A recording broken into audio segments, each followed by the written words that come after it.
All right. Well, welcome everyone. I'm really happy that you're here at this training series that we've been planning to just highlight Sexual Assault Awareness Month.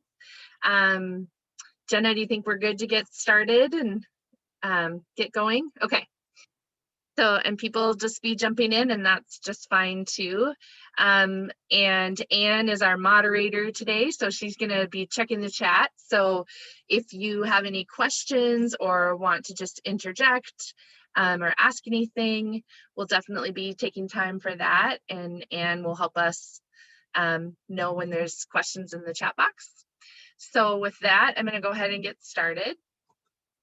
So my name is Shelly Peters, and I'm the community educator for 360 Communities. And this presentation was created in partnership with Jenna McNulty Bridges, who's our sexual assault services specialist. And this is actually a series of presentations that will be happening throughout the month of April, presented by our SART team, which is our sexual assault response team. Jenna is going to talk more about that. But we're just happy to have you here today. I'm just giving you the big welcome. So welcome. This is being recorded, and all of the other SART trainings are also going to be recorded this month. So we will share them with you. We haven't decided yet if it'll all be at the end or bit by bit, but they will be available to view later. So thank you for being here.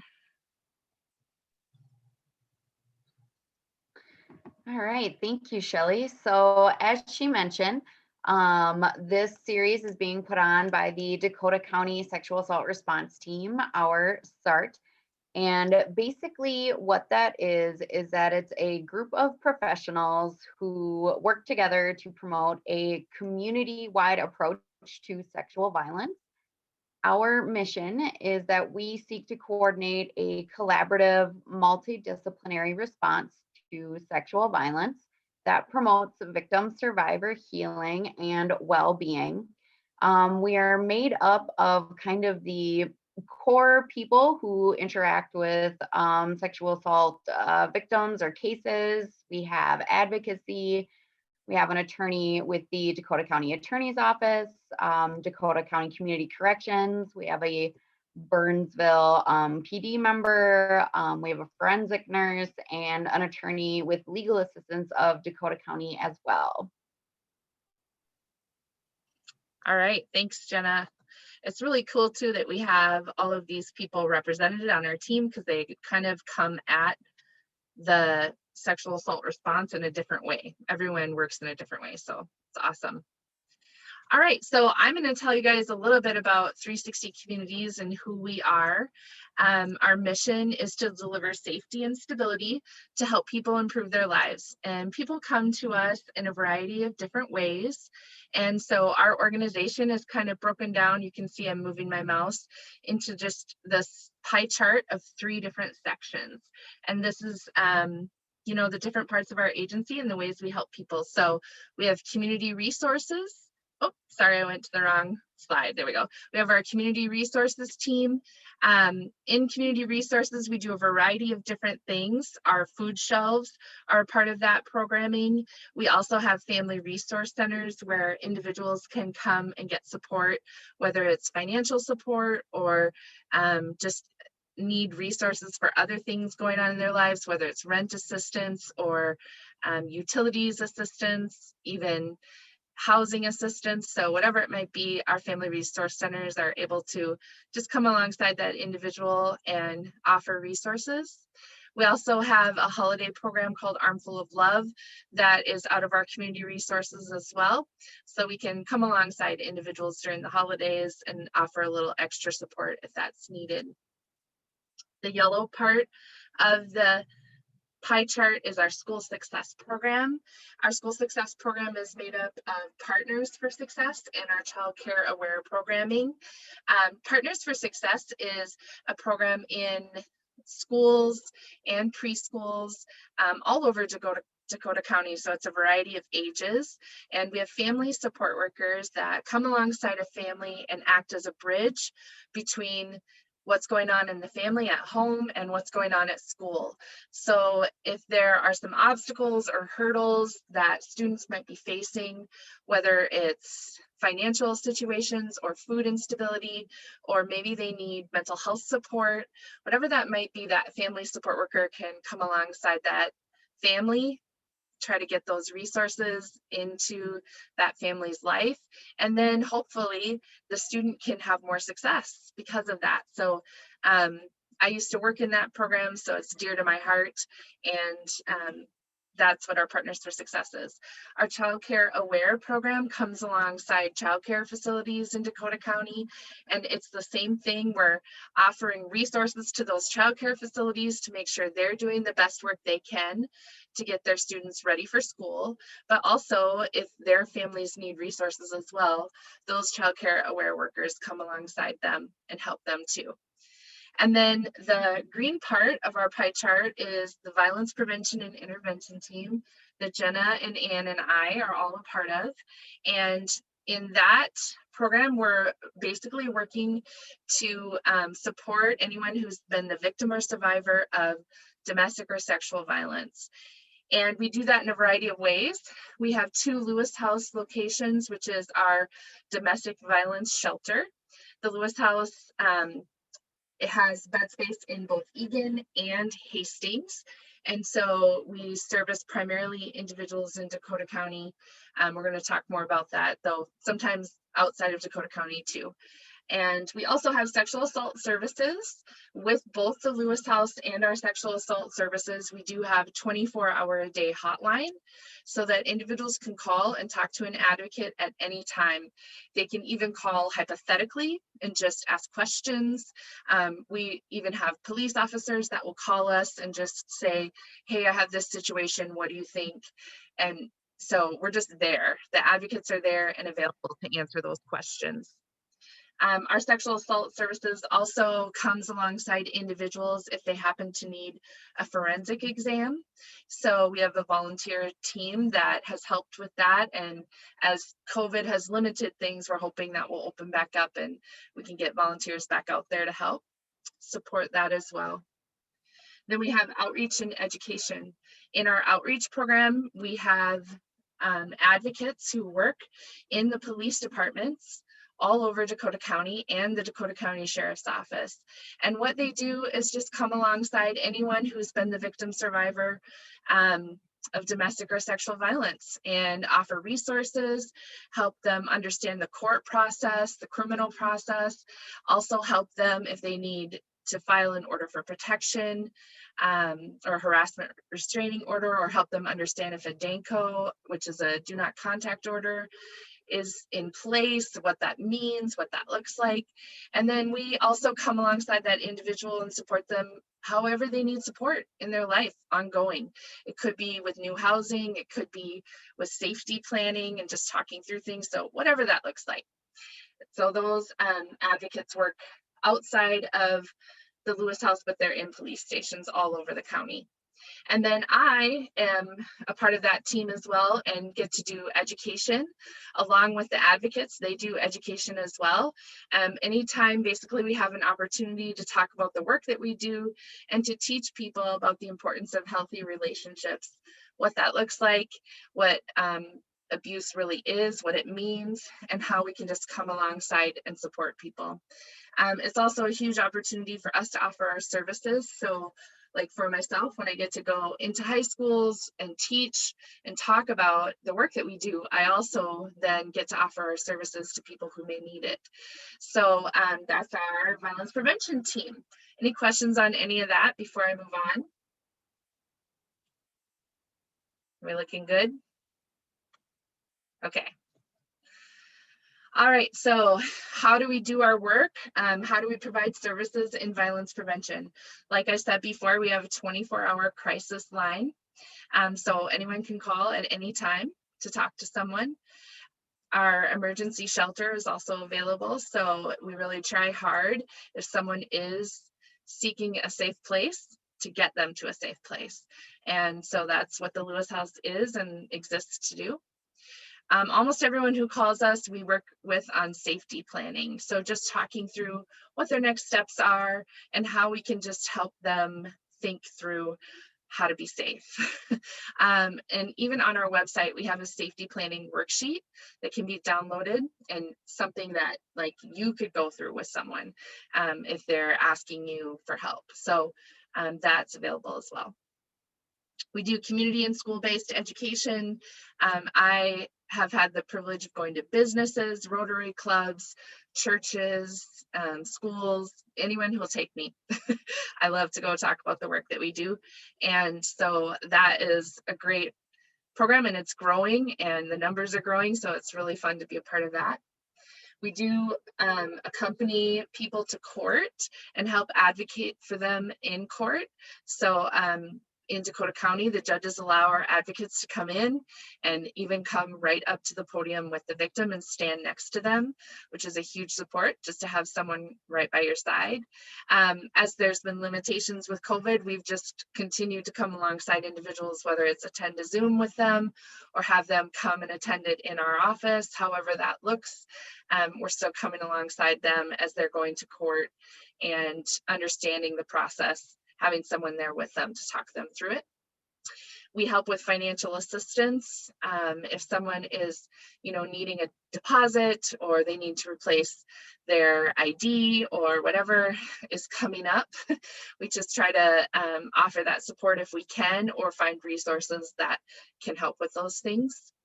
We offer assistance with orders for protection and harassment restraining orders. So our advocates are all able to just walk through that with someone pretty quickly and help them just fill out that form and get it filed. And then law enforcement and prosecution interviews as well. We're able to accompany anyone who's been the victim survivor to those interviews and just sit next to them and offer that emotional support as needed. We do have support groups available at 360 Communities. Right now they're 100% online, but as things start opening back up and people are getting healthy, we hope to be back in person and offering those in-person support groups as well. We help people with housing assessments. So what that means is they will sit down with an advocate and go through exactly what their housing needs are. The advocates understand the resources that are available through the county. And so we can help someone apply and figure out, what they exactly can get or can qualify for with their income and with things going on in their life. Everyone's story is a little different with that, but almost everyone's goal, especially if they come to shelter, is to find a new place to live. So we're working with them on that. We also always are offering emotional support. Jenna's going to talk a little bit more about that when she talks about sexual assault advocacy. We do crisis intervention. So sometimes it's the heat of the moment and a police officer will call us with a victim, and it's a crisis intervention right as it's happening. So that's part of the work. We do medical advocacy for forensic exams, like I shared. We do consult with professionals and community members, just giving them advice as well. Like if something's going on in their organization or company and they just need to talk to someone about that, we can do that as well. We refer to other community resources and our other community partners. And then my two favorite coworkers here are Coco and Ranger. They're our victim support dogs. So they're available to accompany a victim survivor to an interview or to just sit next to them while they're talking to the advocate and offer that comfort and emotional support that only a dog can do. So that is kind of the summary of all the services we provide. I'm sure there's more as the days go on. We, as advocates, we look at lots of different things and do lots of different things, but this is a good list. I like to share this when we're talking about just the advocacy and the partnership that we have with the victim survivor. So when someone makes a phone call to us, or we receive their information through a police report or a referral from a hospital, whatever it might be, and we reach out to them and ask them if they need services, and we create this partnership with them. We then work with them on a variety of different things. It's not just one thing. So of course they may be coming to us because they've been the victim of a sexual assault or domestic violence. And so we're gonna be immediately walking with them through the crisis that they're currently in or that they're facing or have faced it recently. But after that, we then go into all kinds of different services and ways that we support people, whether it's that emotional support and safety planning, which is usually the initial thing, just listening and being there for them, getting them connected to mental health support if that is something that they need or can have. Are there immigration issues? Do we need a translator? You know, just helping them get the services they need in the best way that they can get those services. Are there housing issues? Do they need safe housing? You know, that's one of the first questions we ask when someone calls is, are you in a safe place right now? And that's why the Lewis House exists, so that there can be a safe place for someone to be. And then as they're there, do they have future housing needs, and what does that look like, and how can we help them through that? Do they have transportation? Do they have a way to get places? Are they dealing with anything with education? Like, do they want to continue education or finish something, whatever it might be? What kind of life skills can we help equip them with, help them to have? And then also, are they attending court for any reason, whether it's a criminal case that you know, is happening because of the assault, or is there civil court going on with filing an order for protection or a restraining order? Is there divorce? Is there custody issues? All of those things, we can help support them through that. Do they have any basic or financial needs that they're working on? And then do they have kids? Do their kids have needs? Is there child protection involved? And so really we're walking with someone through almost every part of their life after they call us and we offer those services. And then it can be a process. It can take years, and we continue to offer that support and encouragement. So that is kind of a big 360-degree view of advocacy from above. So, all right, so where do we do our work? Typically, we do serve victims and survivors in Dakota County. However, if someone calls us and they're outside of Dakota County and they need immediate shelter and we have space, we do try to help if we can. If we can't, we try to make sure we connect them with the resources in their county that are available. We do have family support workers in 29 schools all over the county, and in childcare settings all over the county. We have those childcare aware workers. We do in-home visitations, not as much during COVID. It's more like Zoom visiting, but checking in with people and making sure that their home is safe. We do that through our family support workers and childcare aware, and even sometimes our advocates. Our 2 family resource centers are open and available.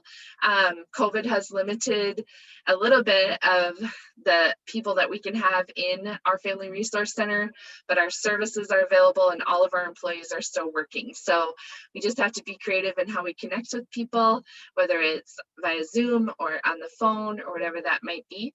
We do take food orders now for people. It used to be people could come to our food shelves and just shop, but we have to, you know, be safe and protect our volunteers as well that work in our food shelves. So we just take their food orders now over the phone, and then they pull up to the back and we load it in the back of their car. So it's all still working and working well. Our domestic and sexual violence shelters are in full operation. We are limited in our capacity a little bit right now, but we're still open and working and people are still living with us.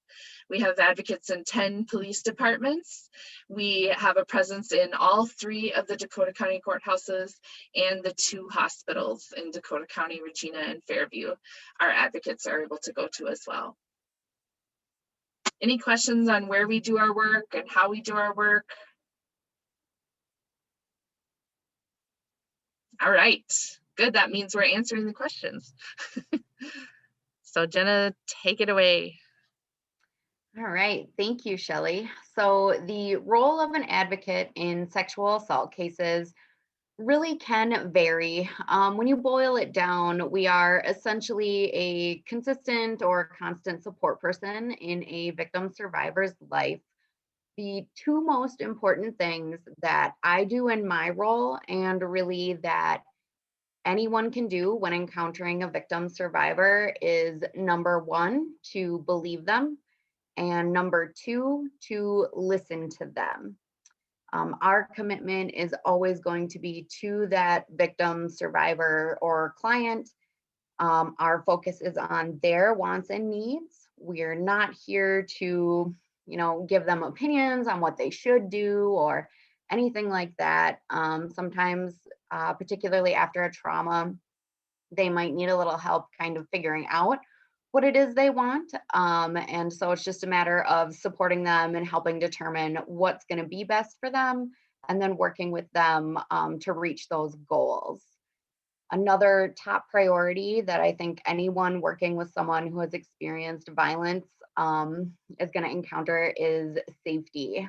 So, as Shelley mentioned, safety planning, or just initially, we have to assess if there is a safety concern. This is probably something that comes up a little bit more in domestic violence and sexual violence cases, but not always. So we're having those conversations around if we need safety planning, if we need to help them with breaking their lease to get safe housing. Maybe it means helping them procure financial assistance to do something like change their locks or put in security cameras. It can look like a lot of different things. So listening, Shelley had mentioned that emotional support and crisis intervention, sexual assault, sexual violence is a very devastating crime, and it can have a huge effect on a person and their mental health. So sometimes they're reaching out to us in that emotional crisis, or they just don't know who to talk to about what they're going through or what happened to them. So I'm there to provide that emotional support, validate them, provide information if they want it, and just really kind of doing everything I can do to support them, and making them feel like they're taking back their power. You'll often hear people say that sexual assault, sexual violence is not about sex, it's about power and control. And so oftentimes, victim survivors feel like their autonomy, their power, their voice has been stripped from them. So my goal is to help them regain those things. I also do a lot of coordinating and collaborating with systems professionals. That can mean so many different things. It might mean working with law enforcement, talking with investigators or city and county prosecutors, civil attorneys, medical professionals, case managers, housing workers. It can really mean so many different things. It can also mean helping them get in touch with some more, maybe less traditional resources, particularly when I'm working with parents who have children who were sexually assaulted or abused. They're oftentimes looking for ways to help make their child feel whole again. And that might look like getting them connected with and working with mentoring programs or activities that help build self-esteem. It might mean getting them into creative programs so that they have a more creative outlet to express themselves and their feelings to help them process their trauma. We are seeking solutions, and everything I just listed is part of that. There is no one size fit all answer for people. We want to help get them to a place where they can at least begin healing, or we can help them while they're on their healing journey. And that's going to be different for every single person. And it might look like reporting to law enforcement.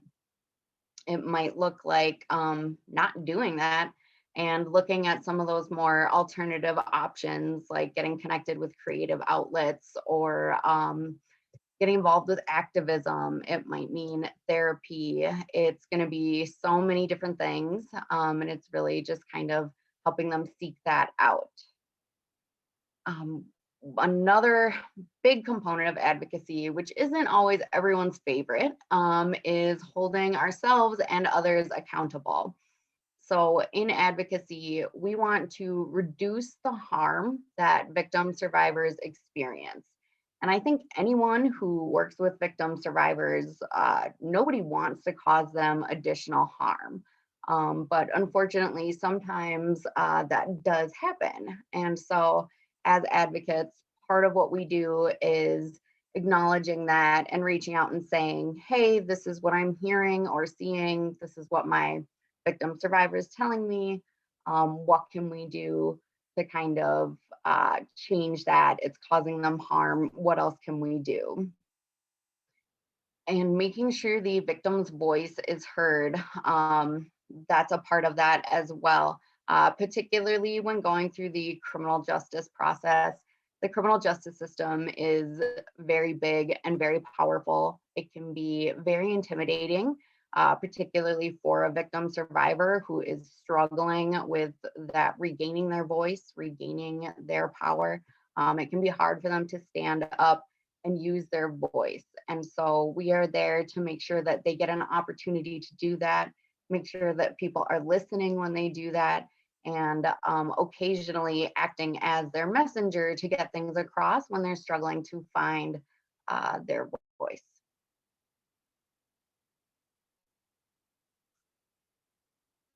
Did you want to go to the next slide? Thank you, Shelley. Okay, so confidentiality. Everyone has limits or boundaries in their job that they have to operate within. A big one for advocates is confidentiality. We are held to strict guidelines, which are defined by the Violence Against Women Act, the Family Violence and Prevention Services Act, the Victims of Crime Act, as well as Minnesota state statutes. So there are some really key things that advocates can't do. We can't share personal identifying information. We can't confirm or deny that we are working with a person, and we can't be forced to testify. And so if you ever, maybe you refer someone to us and you're calling to check in and see how that's going, or maybe a deputy comes to Lewis House looking to serve someone and you get told, that we can't talk to you, or that, we can't confirm or deny we're working with someone. We're not trying to be difficult. We're all about collaboration. We want to talk to you, but we can't, with a couple exceptions. And the biggest one being victim consent. This is also part of empowering victim survivors, making sure that they know that they get to choose who has their information and what of that information is given out. So if we do not have that consent, if we do not have a release of information, we cannot talk to you as much as we may like to. And then the other piece of that is mandated reporting. We are mandated reporters. So if we hear about a child or vulnerable adult being harmed, things of that nature, we are obligated to report that.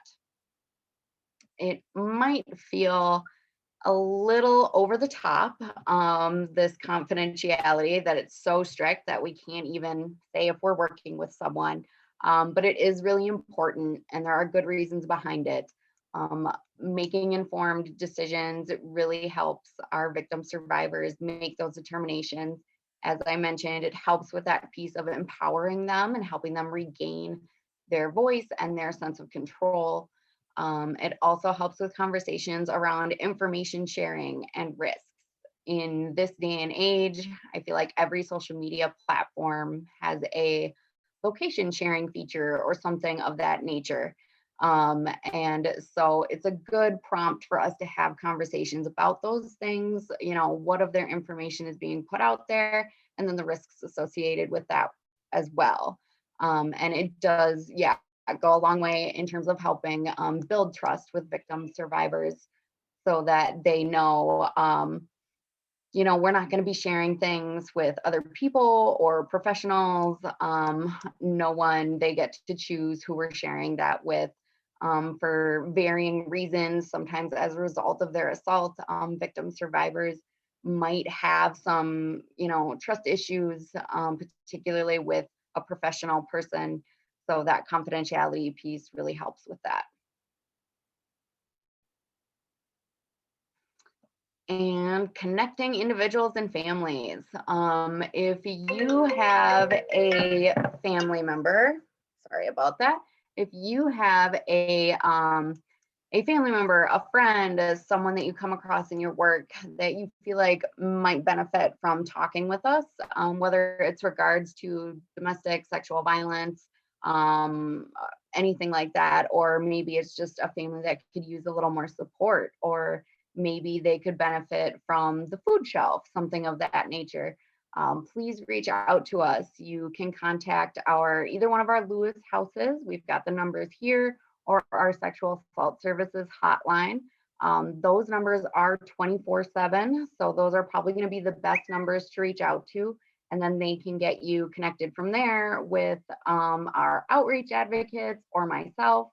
Our outreach staff are typically available Monday through Friday, but we can get you connected with the appropriate person as needed. And we do have our Rosemount Family Resource Center and our Burnsville Family Resource Center. So if you have that food insecurity issue you're looking to get someone connected with, those might be good places to call as well. They're not 24-hour lines like our Lewis House is, but they will also get you connected with food shelf information and our other programs.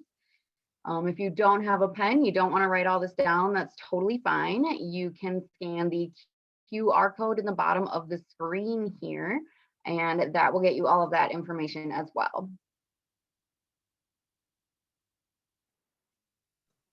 All right, thank you. We did lots of talking, told you a lot of information, and now we just would like to open it up to any of you that may have any questions about the work of advocacy, the role that we play in sexual assault response, and just how we serve the community. So if there are any questions now, feel free to either ask or write them in the chat.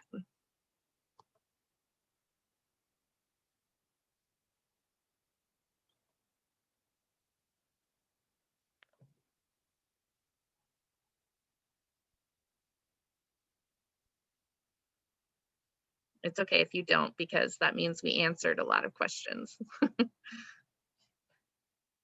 And certainly if anything comes up, please don't hesitate to reach out if you have questions about the SART or 360 or questions for me. Please don't hesitate to reach out to us. Really any number will get you connected with the right people. Yes, absolutely.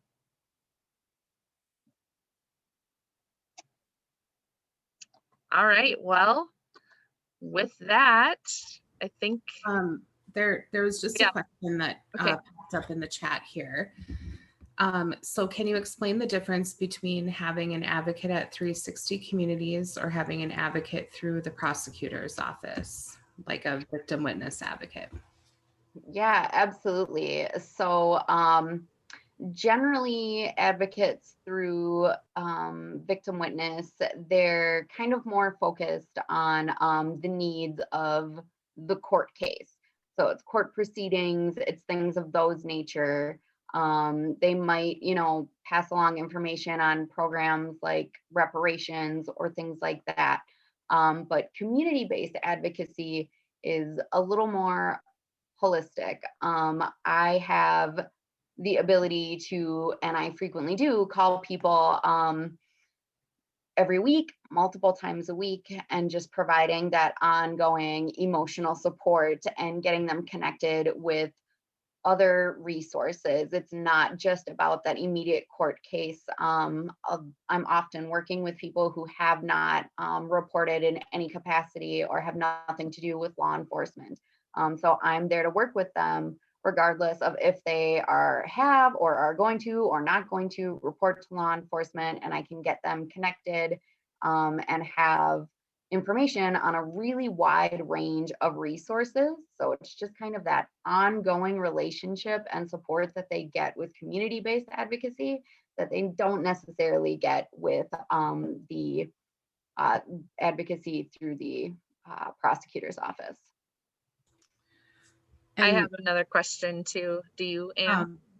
this was going to add on a quick thing to what Jenna was talking about. One of the other big differences is the confidentiality guidelines that we are held to are different and honestly more strict than those of the victim witness specialists or advocates through the county attorney's office.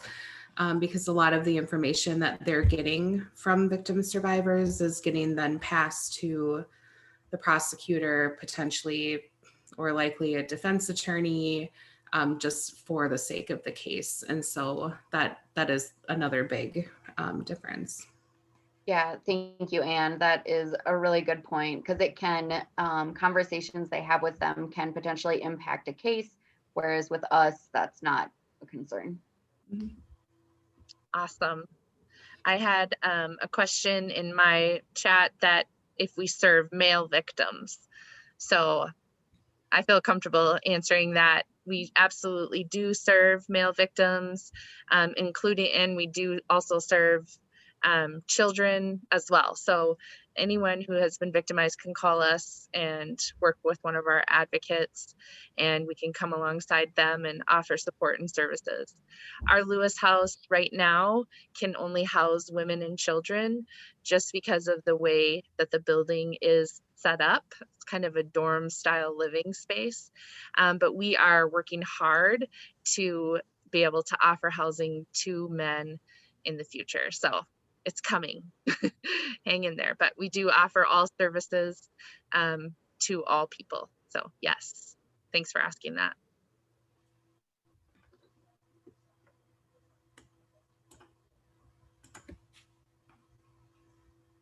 Anything else?